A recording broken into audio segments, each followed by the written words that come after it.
la montagne. Le Caucase, c'est la montagne. Ouais.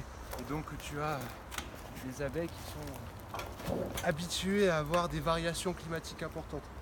Donc là tu as les entrées des ruches. Ouais. Donc les abeilles que tu vois à l'extérieur sont principalement les butineuses. C'est celles qui sortent récupérer le nectar, le pollen.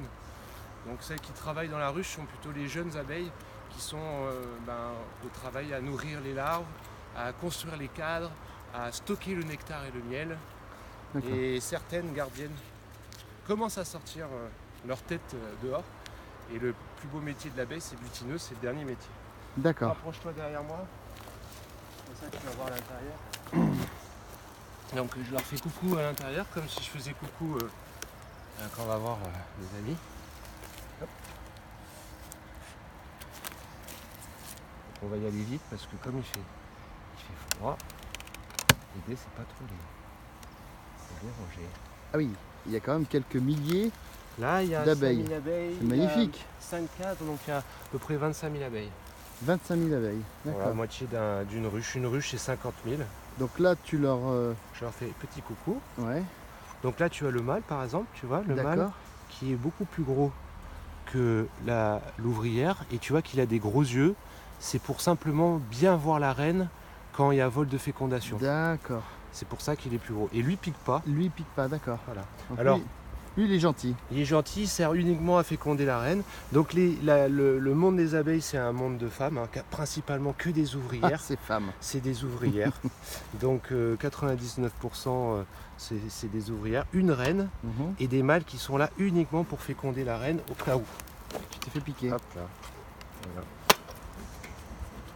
Tu t'es fait piquer, mince. En live. Parce que j'ai voulu sortir le cadre où il doit avoir la reine. Ah, d'accord. Voilà. Donc rien de. D'accord. Alors je t'enlève, voilà, pour le moment. Comme si tu veux, on vient de transhumer, Ouais. elles sont un peu énervées. Ouais, c'est ça, ouais. Voilà. Donc là, ce que je fais pour moi, là, c'est que je change les odeurs de la piqûre. Parce qu'elles ont donné une information. Oui. On va pas la sortir, on va les laisser tranquilles. Bah laisse-les tranquilles. Et on va se faire une visite. D'accord. Là, tu vois, il faut aussi comprendre qu'on est avec un insecte qui est quand même pas un mouton. Quoi. Nous sommes les bergers des abeilles, mais comme le berger des moutons. Donc elles piquent. Faut pas s'oublier ça, quoi. Et c'est la piqûre de rappel aussi pour se rendre compte que on n'a pas à manipuler plus que ça les abeilles. Notre impact, nous apiculteurs, c'est de vérifier si tout va bien. Là, on essaye d'aller faire une petite visite de courtoisie. Mais regarde, les conditions ne sont pas bonnes. Il pleut, il y a de l'orage, on les a transhumées. Toutes les conditions réunies pour qu'elles viennent me piquer. Moi, j'ai quelque part simplement forcé un peu la main et elles m'ont rappelé à l'ordre. D'accord. La petite piqûre de rappel. Alors par contre, ce qu'on va faire, ça c'était important, c'est que, étant donné qu'on les a transhumées à Villeneuve-Loubet, elles savaient exactement où aller manger. Là, elles viennent d'arriver ici, elles ne savent pas encore. Donc j'ai prévu de leur mettre un peu de pollen. Donc c'est du pollen concentré. Qu'est-ce qui va faire que les abeilles élèvent et que la reine pond et que les larves sont nourries? C'est le pollen. S'il n'y a que du nectar, que des fleurs avec du nectar, donc des fleurs mellifères, il ne peut pas avoir d'élevage. Donc là, ce que je leur favorise, c'est l'élevage, principalement pour faire des colonies fortes. Donc je vais leur mettre du pollen en concentration qui est sans OGM, bio, qui est issu d'endroits préservés de l'impact humain. Et donc ça permet d'éviter que les butineuses, comme elles viennent d'arriver, qu'elles aillent trop loin chercher la nourriture. D'accord. Voilà, elles vont se concentrer là-dessus. Et il y a quelques butineuses, bien entendu, qui vont aller en éclaireuse chercher les champs mellifères, les endroits où il y a à se nourrir. Et dès qu'il y aura une belle journée, tu viendras devant les ruches et tu verras que ce sera aller-retour, trafic aérien devant les ruches, parce qu'il y a du boulot, quoi.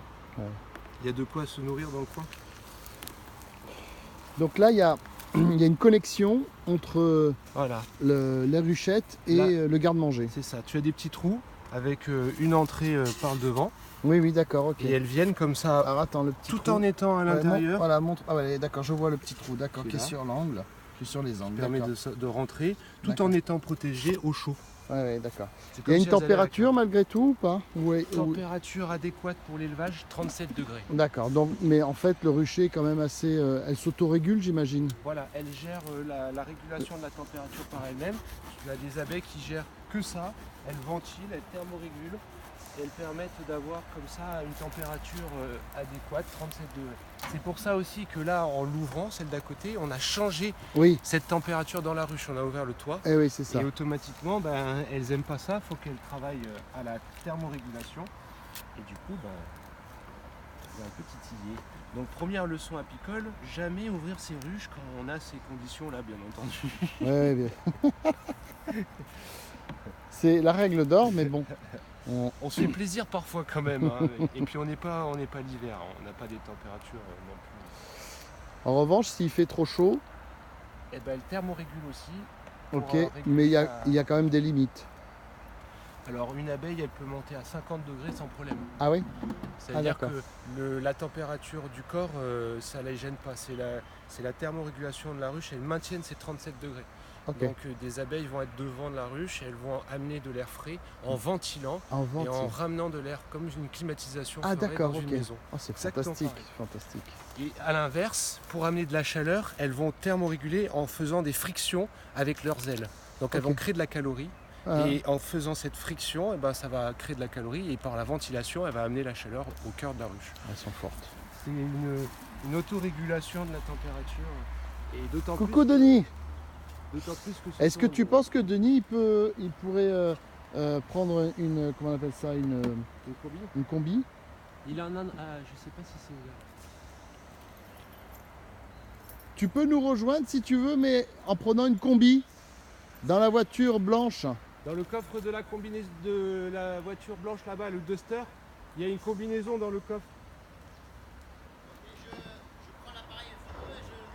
Ok. Après, on a bientôt fini. Denis, on a bientôt fini là.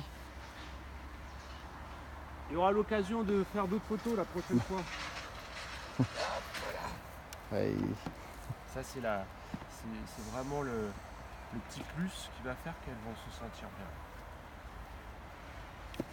Et que quelque part, eh ben, c'est le seul moment où on peut leur donner à manger quand elles sont petites comme ça, qu'elles ont besoin. Ah, c'est le seul moment, d'accord. Après, Autrement, le reste du temps, quand donc c'est la une- première fois voilà, et quand la c'est- dernière. Quand c'est une alors de temps en temps, on peut leur donner du nectar, du sirop si elles Ouais, en ont besoin. ouais. Si par exemple il y a pénurie dans la nature, ça Ouais, peut arriver dans ouais. des périodes, mais la plupart du temps on donne pas à manger parce que Là, elles ont Xavier, on en a fait 3. Ouais. D'accord. on a fait 3, il manque celle du fond là-bas. Et t'en fais pas plus? On va toutes les faire. Ah, d'accord.